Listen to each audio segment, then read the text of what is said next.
read it or skip it.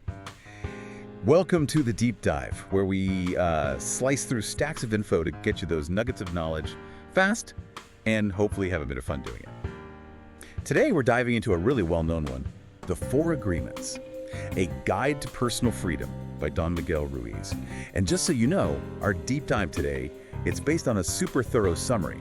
So we're getting right to the core of it for you. Yeah, it's a big one. Touched millions, hasn't it? And it draws on ancient wisdom. Ruiz talks about the Toltec people, but he's clear. They weren't like a nation or race. More like ancient scientists and artists focused purely on spiritual knowledge, exploring it, conserving it. Right. So the book itself, it definitely has that spiritual vibe, you know, beliefs, philosophy. It feels a bit like maybe the Art of Communication book we talked about, that blend of practical advice and a deeper view. Exactly.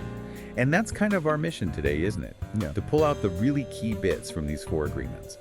And, more importantly, figure out how you, listening right now, can actually use them in your life. Because, understanding is great, but doing something with it, that's the real deal. Totally agree. And look, before we even get into the first agreement, there's something important our source mentioned right away. It's this idea of taking it all with a grain of salt. Okay. Good caveat. Yeah. It's not like rules set in stone or a new religion you have to follow. It's more about discernment. You pick what clicks with you, what feels right, use it if it helps. And if something feels, I don't know, a bit weird or abstract, just leave it. No pressure. Especially if you find some of the spiritual stuff a bit out there. Makes sense. But, even if some ideas feel abstract, Ruiz is actually pretty good at giving, real-world examples to make it clearer. Okay, good. So let's dive into that first one then. Let's unpack it. Agreement number 1.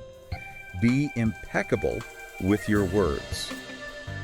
Now that sounds almost simple, right? But what did the summary say about what that really means? The depth. Oh, it's definitely not simple when you dig in. The summary really highlights how big this is.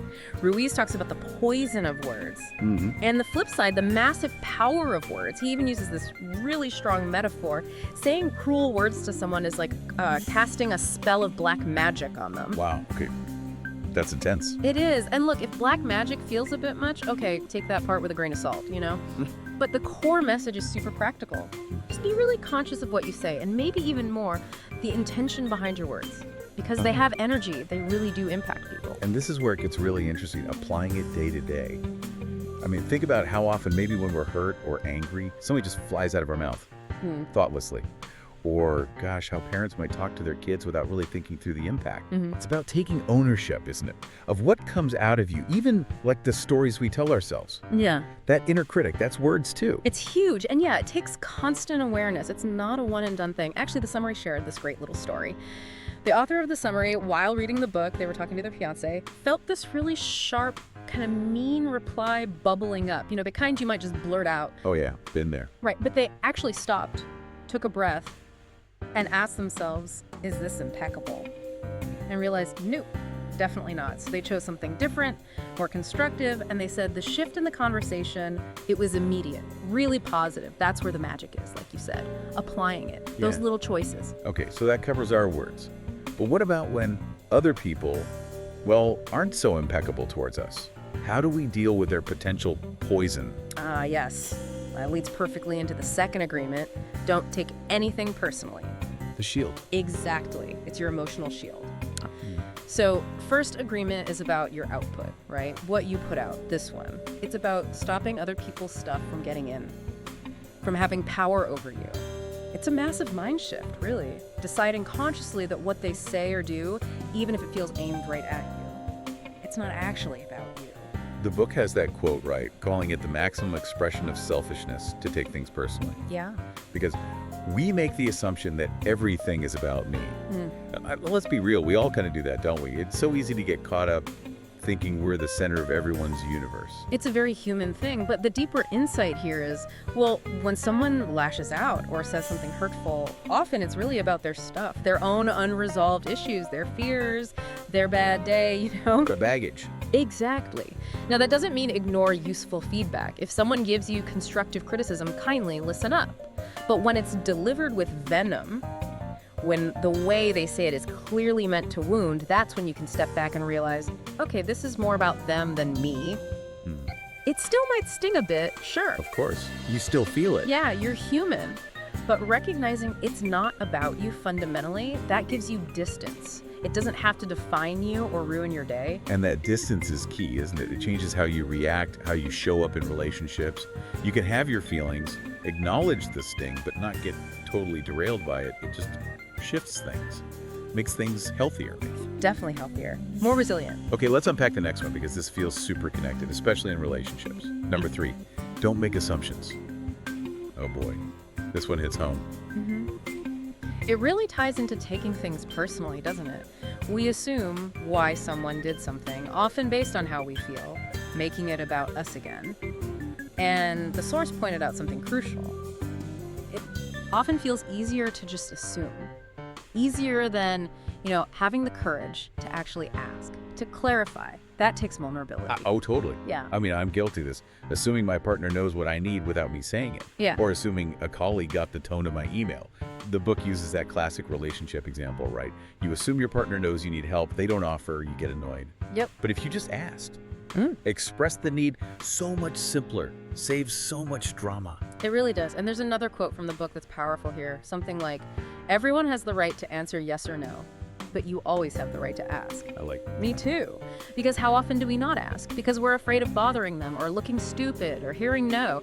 But Ruiz says the way to stop assuming is just, ask. Ask the questions. Get comfortable doing it. Build that muscle, like you said. Exactly. Get comfortable asking. Get comfortable hearing yes or no. It moves you from reacting based on guesses to acting based on clarity. Okay, so that leads us to the last one. And this one feels like it ties them all together somehow. Agreement 4. Always do your best. Which sounds like a platitude almost. Like, yeah, duh. Yeah, right. It sounds so simple. But like the first one, it's often easier said than done. And Ruiz argues this agreement actually underpins the other 3. It's the foundation. It's basically acknowledging, look, you're human, you'll slip up on the other agreements. You'll say the wrong things sometimes. You'll take things personally. You'll make assumptions. You're going to make mistakes. And that is okay. Okay, so it's not about perfection. Not at all. The key is simply to do your best in any given moment. And here's the crucial nuance. Ah, right, the nuance. Your best isn't some fixed high bar you have to hit every single day. It changes.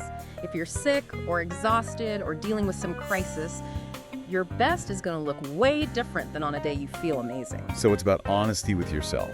Precisely. Can you honestly say, at the end of the day, given everything going on, given how I felt, I did the best I could in that situation? If the answer is yes, then that's enough. That's all you can ask. It frees you from that constant self-judgment. Which ties into that judge and victim thing you mentioned. Yeah, the book talks about these inner voices, the harsh judge pointing out flaws and the victim feeling blamed and helpless. Ruiz suggests that genuinely doing your best, it kind of silences them. The judge has no ammo if you truly did your best. And the victim steps up and takes responsibility, which is empowering. So again, the goal isn't perfection. Yeah. It's just consistent, honest effort. And that brings us back to something you said earlier in what the book really hammers home. Action. You could read this, nod along, think, yeah, that sounds nice. But if you're not actually trying to apply it, trying to be impeccable, trying not to take things personally, trying not to assume, trying to do your best, then it's just ideas on paper, right? The change happens in the doing. Absolutely. That's where the rubber meets the road. And it was interesting, the author of the summary we used, they really reflected on which ones hit hardest for them. They said, Agreement 1, be impeccable with your words, and Agreement 4, always do your best, really resonated. They felt they could start applying number 1 immediately and saw results. And they also admitted, look, like any reader with any book, they didn't vibe with every single concept or how it was explained, which is totally normal, right? But they still found loads of nuggets of wisdom in there. Oh, and the book apparently ends with some prayers too, which adds another layer, if that resonates with you. Okay, so bringing it all together for you, the listener, thinking about these 4 agreements. Be impeccable with your words. Don't take anything personally. Don't make assumptions. Always do your best. Which one jumps out at you? Which one, if you really leaned into it starting today, do you think could make the biggest difference in your life right now? Maybe there's one that feels like a constant stumbling block, or one that feels like, wow, that could unlock something. Yeah, just mull that over. Think about how these agreements, even if they sound a bit spiritual, are actually really practical tools. Tools for dealing with people, dealing with your own head.